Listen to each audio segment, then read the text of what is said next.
आगामी निवडणुकीआधी narrative set करण्याचा प्रयत्न केला जात असल्याचा हल्लाबोल मुख्यमंत्र्यांनी केला। त्याचवेळी उपमुख्यमंत्री एकनाथ शिंदे आणि उपमुख्यमंत्री अजित पवार यांनी देखील काय टीका केली आपण तीही पाहूया।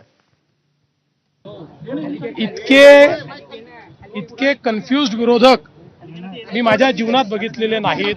जर यांच्याकडे काही पुरावे असतील तर ते पुरावे यांनी दिले पाहिजेत, त्याच्यामध्ये ॲडिशन डिलिशन केलं पाहिजे।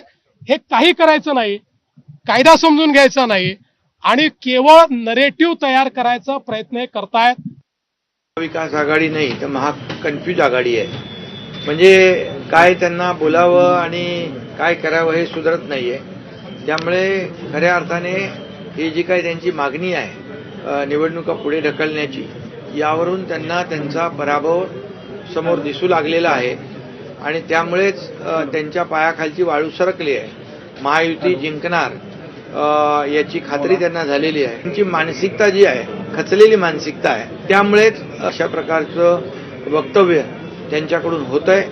उद्याच्याला तुम्ही जरी गेला आणि त्यांना काय प्रश्न विचारावाचा हा तुझा अधिकार आहे। संविधानाने तो तुला दिलाय, मला दिलाय, सगळ्यांना दिलाय। त्याच्यामुळे त्यांनी प्रत्येकाने ज्याला कुणाला वाटतं त्यांनी जावं, त्यांना प्रश्न विचारावेत आणि त्यांच्या शंकेचं समाधान करून घ्यावं, निरसन करून घ्यावं।